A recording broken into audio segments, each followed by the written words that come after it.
It's a rough ride aboard a 737 on descent to New Orleans. We were getting tumbled around pretty good.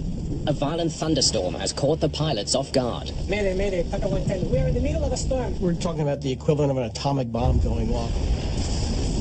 Everything went black. All the alarms start sounding in the cockpit. We lost an engine. Both engines. With no thrust, the plane won't get far. I don't think I will make it. I don't have any power on the engines. 38 passengers suddenly face a terrifying prospect. They will crash in minutes. That's where we're going to go in?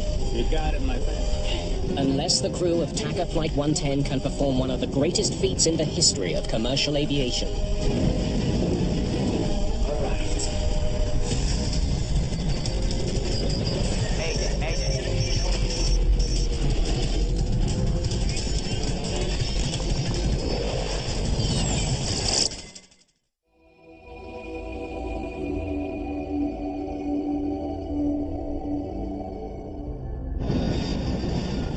A brand new Boeing 737 is making its way through heavy thunderstorms and hail 30,000 feet above the Gulf of Mexico. Vamos a tener mal tiempo por un buen rato.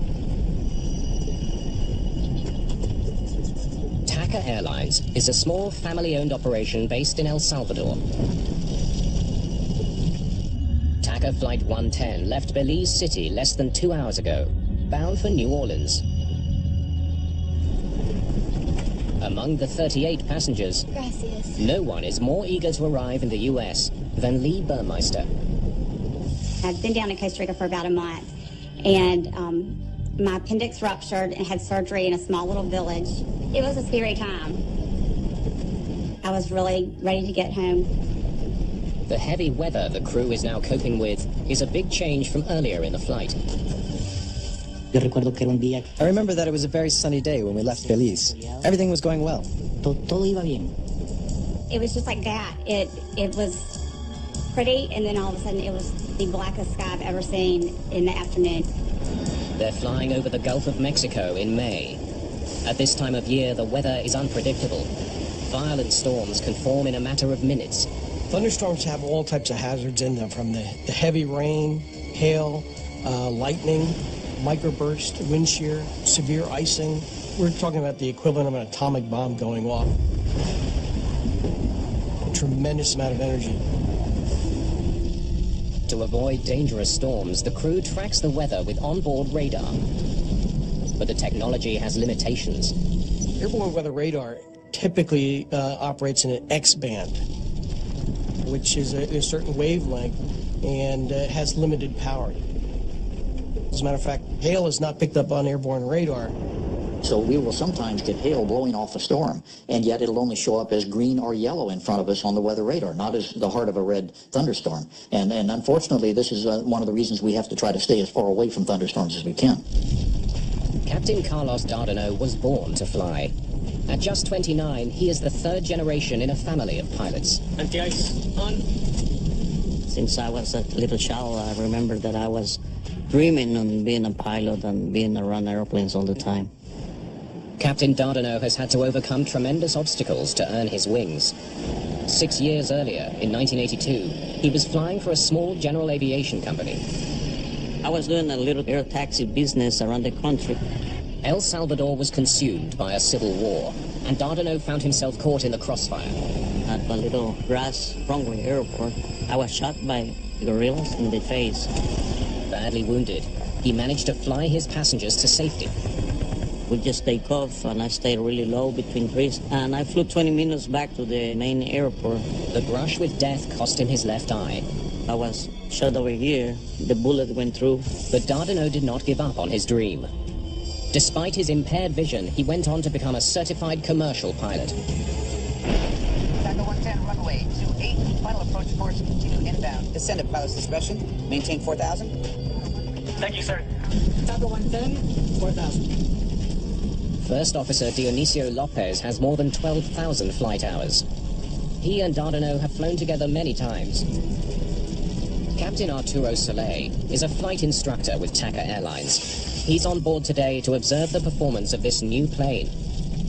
A 737-300 series, The jet was delivered to TACA Airlines just 2 weeks ago. This hell is going to scratch the paint. We were really worried about the paint coming off the airplane because this is a brand new airplane in the company. The 300 is the latest in the world's most successful line of twin-engine passenger jets. It's more aerodynamic than its predecessor. It also features a new state-of-the-art engine design. When you pick up a new jetliner worth millions and millions and fly it home with a brand new paint job and everything is nice and new, it's not just a thrill for the crew, it's a thrill for the airline too, especially a smaller one like TACA. This was a big, big deal. 50 kilometers from the New Orleans airport, the plane begins its final descent. It feels like you hit a wall. There was severe turbulence in the cockpit with a lot of noise, with ice hitting the airplane. Por favor, permanezca sentado con el cinturón de seguridad puesto. It was awful. Lots of lightning, and the plane was having a pretty rough trip. We were getting tumbled around pretty good.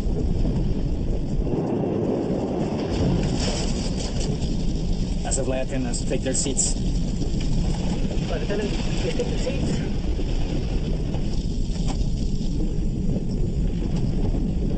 Suddenly, less than 17,000 feet from the ground, the flight becomes all the more terrifying. Entonces eso para mí. It was very strange because it had never happened to me before. The lights had never gone off during turbulence. En medio de una turbulencia se fueran las luces. Everything went black. All the alarms start sounding in the cockpit. All the instruments went out. So I hit the throttles a couple of times, trying to just go to basics, control the airplane. We lost power on the engines. Then I find out that we didn't have any power. I've got nothing. The plane has enough speed to glide, but not for long. It will rapidly lose altitude as it does. No power also means no electricity for all of the onboard systems. In the New Orleans control tower, Flight 110 disappears from radar. TACA 110, approach, say altitude. TACA 110, this is New Orleans approach control. How do you hear?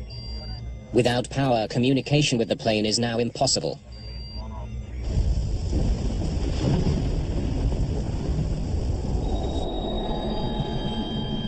It's really quiet. There aren't any engine sounds. There aren't any lights. It feels like you're in a dark room without any power.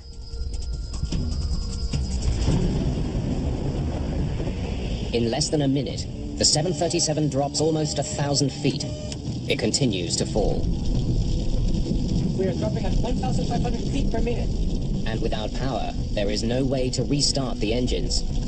Well, we knew we didn't have much time to try to find out where to land or what kind of emergency landing we're going to have, or that we're going to have the engine started again. The altimeter and attitude indicator have backup battery power.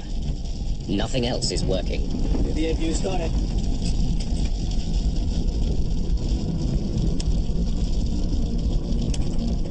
The APU, or Auxiliary Power Unit, is a backup generator that provides emergency power to vital systems. But starting it takes time. And with each passing second, TACA Flight 110 falls closer and closer to the water below. It was very quiet. You could hear the hail hitting the plane. I was thinking that this was it, that it's going down, and this is my last day. Lovers, watch the gates. Without power to the engines, the state-of-the-art jetliner has become a 43-ton glider. We were wondering if we can get there if you're going really fast. You know, you're gliding down in the middle of the thunderstorm, trying to get the power going.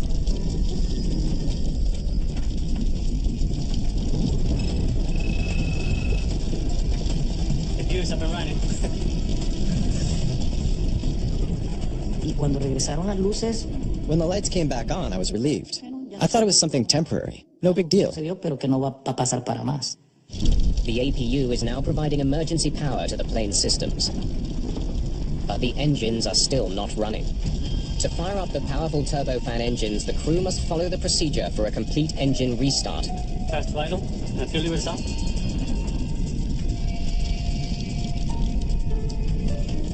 The APU can generate the power to restart the engines, but it takes time.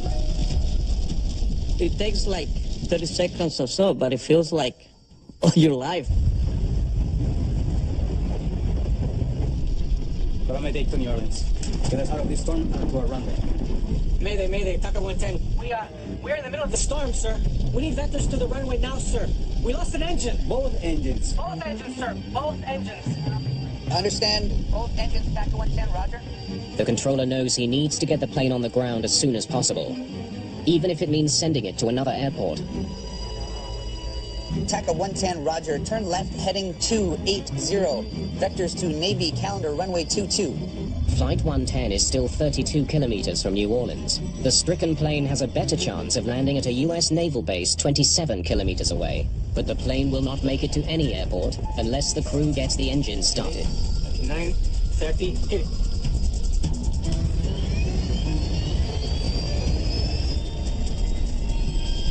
Only 5,000 feet from the ground, the left engine ignites.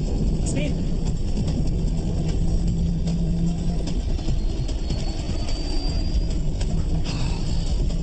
Okay, good job. Start working on the other one. The plane can fly with only one engine, but both engines would be safer, especially in bad weather. Request a vector back to New Orleans. Okay, we have one engine back on. Request vectors to New Orleans. TACA 110, Wilco, fly heading 290. Vector around the thunderstorm to your right. Meanwhile, Captain Soleil is taking the steps to fire up the second engine. Here comes the other one. And here comes the other one. Speed. You're right. You got both of them. With both engines back, it appears the crisis is over.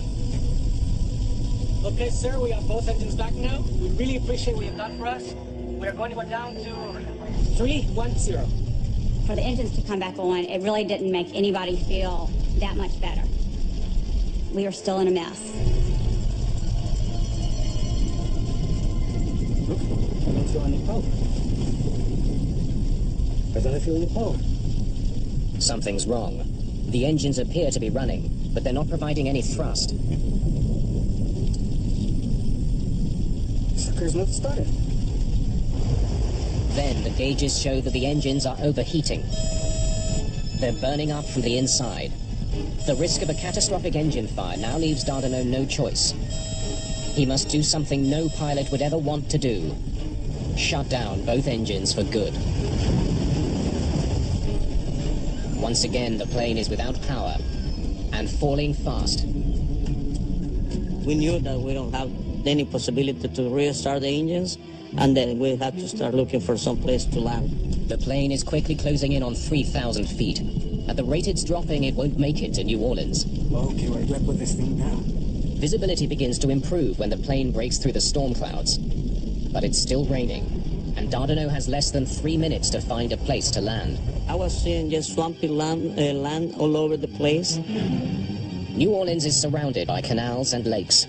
The city is protected by a system of levees, man-made barriers designed to prevent flooding. It's no place to try to land a 737. We don't have power on the engines. TACA 110, I'm going to vector you to Lakefront Airport. You're only 11 miles from Lakefront. I don't think I will make it. I don't have any Power in the engines. I guess we'll have to go down. We're going to declare an emergency. We're gonna have to decide where to put this thing. TACA 110, do you have visual reference to the ground at this time? Yes, sir. TACA 110, there is an interstate highway directly ahead of you at 12 o'clock and 7 miles. Let's see what it is. Landing on a highway may be Dardanel's only option. It was probably a possibility, but you always know that the freeways are full of cars. Said no way I'm going to try to land in the highway because we'll kill many more people, so that was not our option really. 11 years earlier, a Southern Airways flight facing a similar emergency was forced to land on a highway in Georgia. The crash landing killed 9 people on the ground and 63 people on board the plane. I don't think we're going to be able to make it there. You're 6 miles away from Lakefront Airport. Can you make it there? No, sir, we're at 2,000 feet and losing altitude. The crew only has one option left. I guess I'm gonna have to make a ditching here, sir. They must take their chances and put the plane down on the water. TACA 110, roger. Whatever you need to do, sir. And that was about the last communication with the tower. Then we were like 1,500 feet when that was going on. This is New Orleans Tower. We have an inbound 737 probable ditching. 45 souls on board. The Coast Guard is immediately deployed. Dardanelle plans to put the plane down in the canal directly ahead of him. Okay. There. Put it down softly.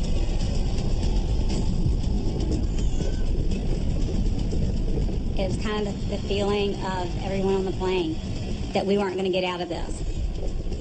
It was a doomsday kind of feeling. And this was it. Excuse me, what's going on? Lo siento, pero no tengo más información en este momento. The stewardess's body language, I didn't even have to understand what they were saying. You could just see them in distress.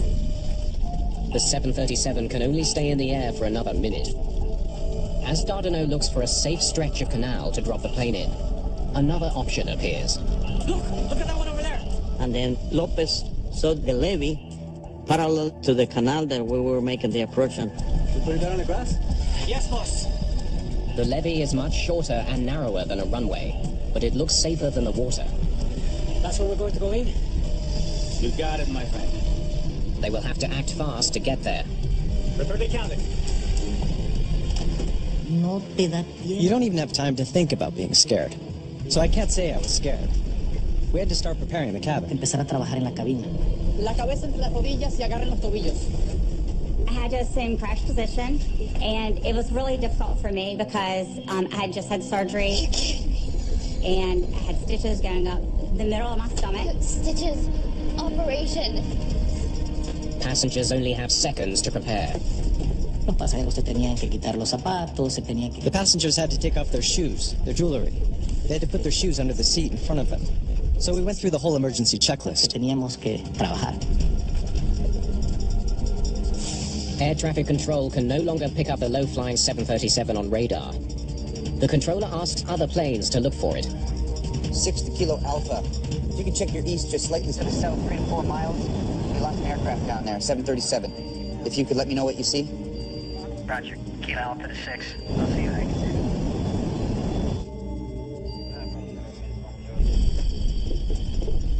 Me sentí con miedo al momento. I felt scared when I got back to my seat. That's the moment when I really got scared. Okay, put the gear down. All right. But Captain Dardanelle is still flying towards the water. Well, the levee was parallel to my right. To have any hope of landing on the levee, he needs to make a sudden and dramatic course correction. That requires a risky maneuver known as a side slip.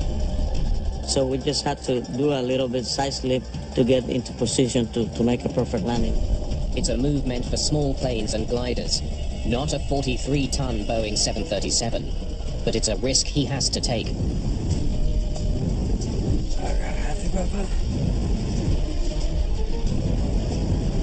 I prayed. I was in disbelief that this was happening. Only 700 feet separate the plane from the ground. Without engines, the pilots have no thrust reversers to slow the plane when it touches down. Dardanelle has an additional challenge. With only one eye, he's unable to gauge depth as he speeds towards the narrow, rain-soaked strip of grass. Oh, God. Oh, God. I was prepared for the plane to blow up and explode. I was prepared for a tragic event and mentally had said goodbye to my family. This is it. There's a high cement wall in front of the levee and a steep embankment on the left. There may not be enough room to land. Watch out for the wing on that side. I see it.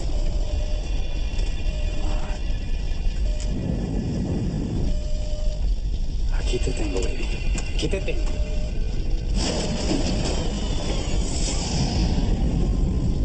We touched down with one wheel and the other one on. Was it a hard landing? Yes. If the seatbelt snapped, we would have flown through the plane, for sure.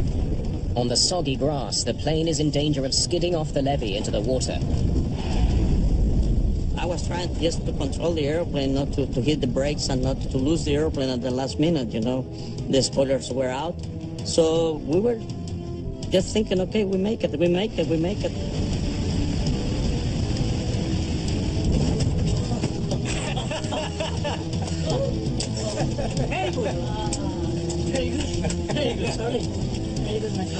I was surprised.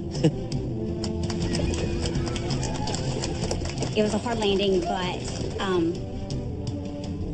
but it was a nice landing, just to be alive.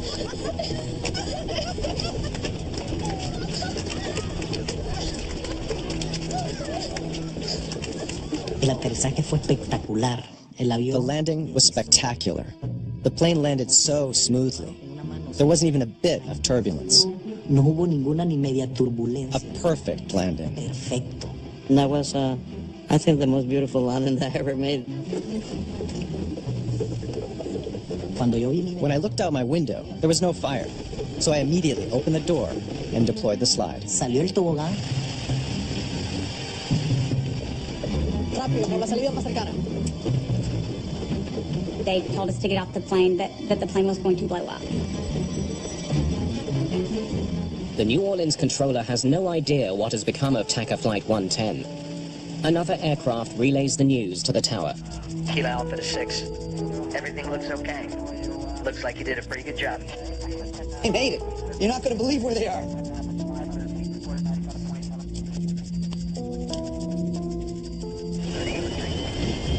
For the first time in history, a 737 without any engines has landed safely outside of an airport. Now investigators must find out why the sophisticated engines on a brand new jetliner failed in mid-flight. Pilots call this a dead stick landing, a landing with no engines. As it turns out, TACA 110 has landed on NASA property. This is the Michoud facility, where they manufacture parts for the space shuttle. The evacuation was quick. We got out of the plane quickly. We slid down the chutes. I got to the top of the levee, and there were some nurses that were on the plane, and they looked at my stitches and everything. No major injuries, just one person that had an operation, but she's okay. To New Orleans. And soon after, an ambulance came, put me on a stretcher, and took me to the hospital. You have to thank the captain. That's right. Yes. And also the captain, because he kept me calm. That's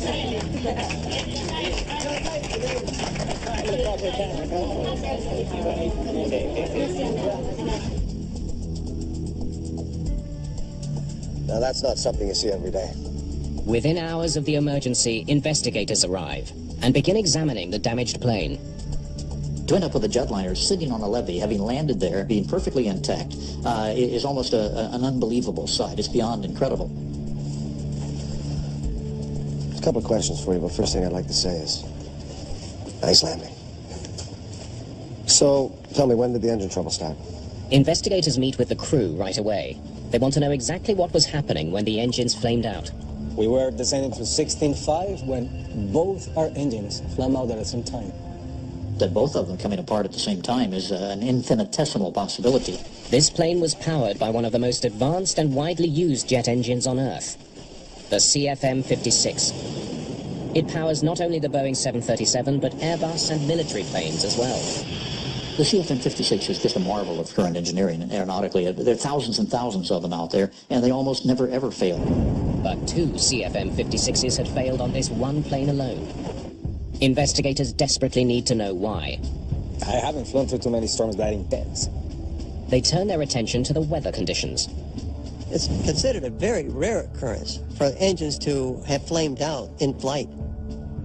And therefore, the concentration was on what possibility would cause this. Is there an environmental effect since they were flying through rain and hail? Tell me about the storm. The winds were fierce. There was so much rain and hail, we could barely see out the window. Dents in the fuselage revealed that the plane was struck by hail almost an inch in diameter. If the hail was strong enough to damage the exterior of the plane, investigators wonder if it crippled the engines as well. A turbofan engine is made up of a system of fans and blades.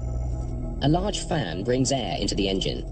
A series of blades compresses the incoming air, which mixes with fuel to ignite, spinning the turbines deep inside the engine. The first thing you look for is to find the parts and then look in the front and the back of the engine to determine if there's damage that might explain something has gone in the engine or something has broken inside the engine. To peer inside the engine, they use a borescope. This is where you put the little TV camera on the end of a scope of some sort. You can look in the internal hot section of the engine and see what they can see.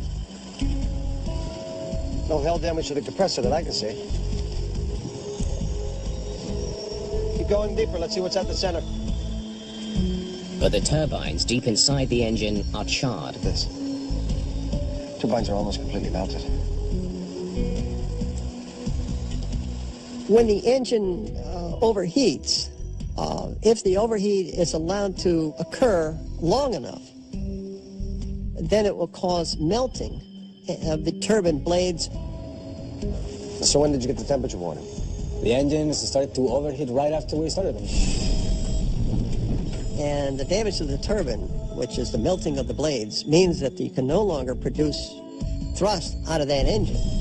The charred turbines do not explain why the engine stopped working in the first place. For some reason, Flight 110's engines had quit, restarted, and only then burned up. But before the search for answers can continue, investigators are confronted with another problem. The plane is starting to sink. It can't stay here much longer. Maybe NASA has some ideas. The levee was never meant to support 43,000 kilograms. A jetliner has an awful lot of weight on a very small footprint. If you leave a plane there for 2 or 3 days, you may have it mired up to its hubcaps.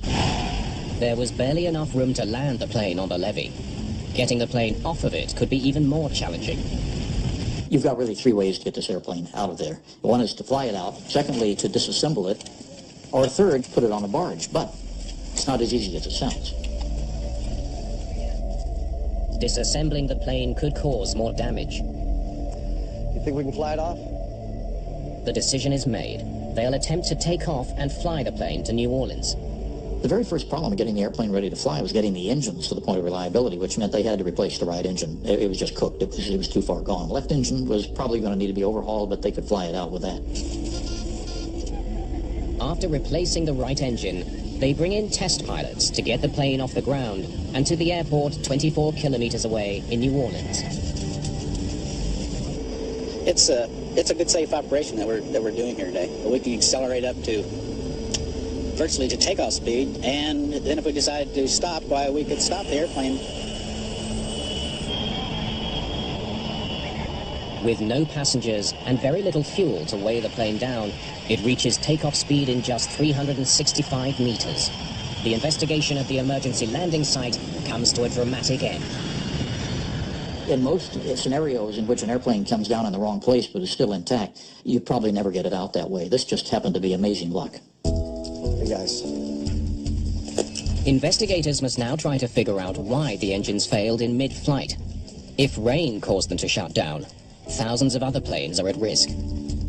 This was an incredible situation because these engines are just too reliable. Did they go through a thunderstorm? Well, that's not supposed to do it, so what happened? The CFM56 engines are designed to withstand a heavy rainstorm. Most water is diverted away from the core while in flight. Whatever makes it inside should evaporate or drain from the engine. The engines were sent back to the GE test facility in Ohio, where they have the test facilities that can recreate water ingestion testing. If some hidden design flaw caused the engines to fail, investigators need to find it. They hope water ingestion testing can provide some answers. Once they got these engines in the shop and started testing them, the very first thing was to go to the FAA standard, the way FAA had tested them in the past and what had been approved. Okay, let's see what they can handle. You basically spray water from nozzles into the inlet of the engine, and the amount of water you adjust in percentage to the amount of air to simulate flight conditions. Despite rigorous water testing, the engine does not flame out. Like we thought, wasn't the rain. Nothing went wrong. The engine continued to run. So obviously something else had happened. So they needed to examine this in much more detail. Was there something more severe about the weather? We lost an engine. Both engines. Both engines, sir. Investigators study all available data on the storm that somehow brought down TACA Flight 110. That was more than a thunderstorm, it was a hailstorm. In the case of the TACA, we had basically a frontal system to the north, some very strong winds in the vertical producing several hail events. And in the southern latitudes, you don't typically see too many hailstorms. So it was abnormal. The engines are designed to ingest water, but investigators are unsure if hail acts differently from water inside the engine. They never thought about hail getting into the core. Hail is only created in a thunderstorm. It basically starts as a raindrop. It goes up above the freezing level, freezes, becomes a piece of ice. Then as it gets heavier, drops back down below the freezing level, coats another layer of water around it, and gets back into the updraft again, brought to higher altitudes, and refreezes. So hail has multiple layers of ice that forms on a particle. Investigators learned that the engines were designed to withstand the impact from hailstones of a certain size. The FAA standards called for a mixture of hail sizes of 1-inch and 2-inch diameter balls. Some of the hail TACA 110 encountered was smaller than that.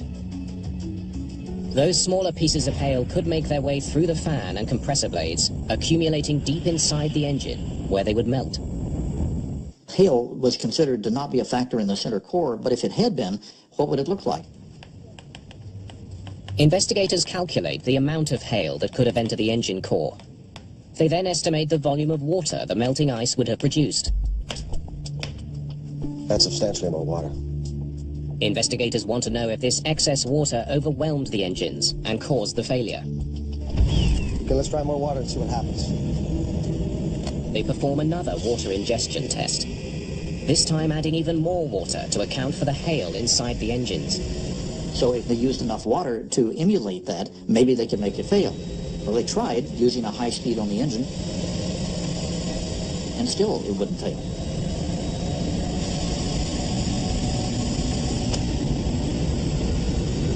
Okay, what are we missing? Or whether there's something unique about the engine operation itself that might have contributed to the engine losing power. Engine performance figures from the flight data recorder give investigators a new lead. Just before the flame out, engine power was down to 35%. TACA 110, runway 28, final approach course, continue inbound, descent of cloud suppression, maintain 4,000. Thank you, sir. TACA 410, 4,000. They just started their descent. Thank you, sir. TACA 110, 4,000. As the plane began its final approach to New Orleans, the engines automatically reduced power to slow down for their descent. At a lower power setting, the engines may not have been able to handle as much water.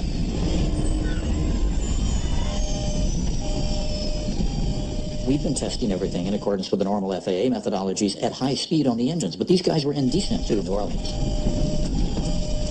They repeat the test, this time with less power to the engines. So we want to see what happens when we add the same amount of water, but with the engines powered down to 35%, okay?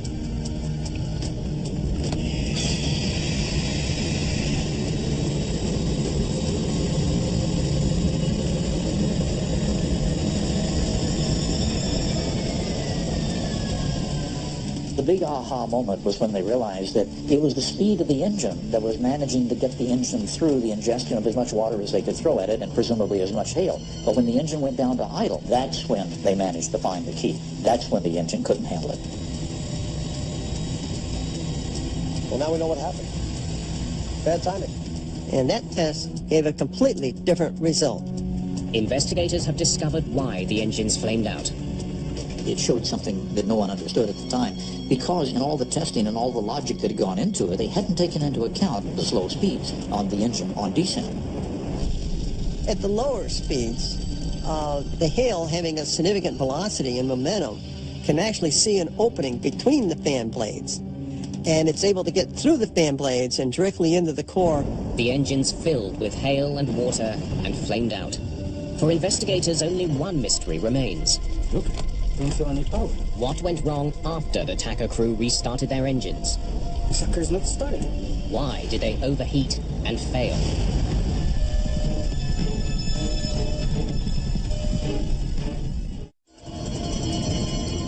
When the engines on the 737 flamed out, the crew knew they had to act fast. We've lost power on the engines. To have any hope of restoring engine power, they first needed to get the APU running. Get the APU started. Since the engines were no longer spinning, they had stopped ingesting air and water, but a successful restart was far from guaranteed.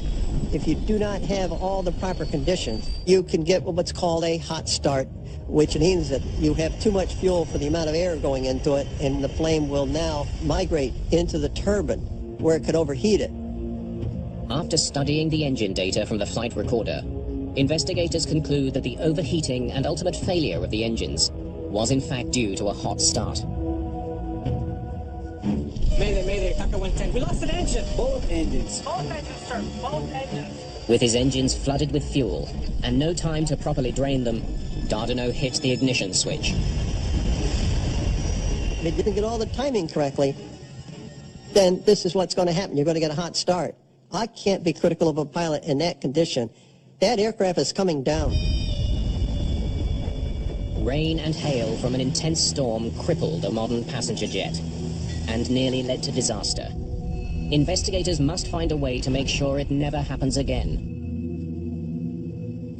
One of the beauties of aviation and aviation safety is when we find there's a problem, everybody works together to solve it. And in this case, the problem indicated a need for an engine change, not a complete design overhaul, but just a few tweaks. But that was done almost immediately, much to the credit of everybody involved.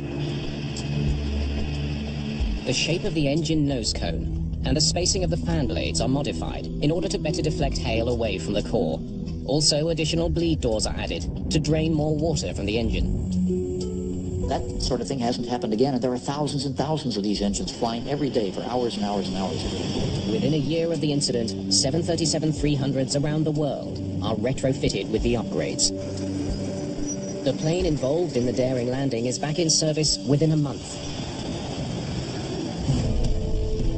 Look at that one over there. That's where we're going to go in. You got it, my friend. The crew's actions on Flight 110 are legendary in the aviation world. The decision-making at the very end, when they were going to put it in the canal and saw an opportunity to put it on dry ground and did so, that was superlative. It was the decision-making. Investigators credit the calm nerves and determination of Captain Dardanot. Watch out for the wing on that side. I see it. For avoiding what could have been a fatal disaster. Captain Carlos Dardanot is dubbed a hero in the media. Passengers that day were overjoyed. Dardanot and his crew kept the calm, and because of that, 45 people who rode that plane are alive today. Today, the Dardanot family tradition continues. Carlos's son and daughter have followed in their father's footsteps, both becoming pilots. At the beginning, I was mad when I was shot. I lost part of my vision, and then I had this accident that everything went well. And 20 years later, I have a career, I have a good life, and life is for a reason is for life.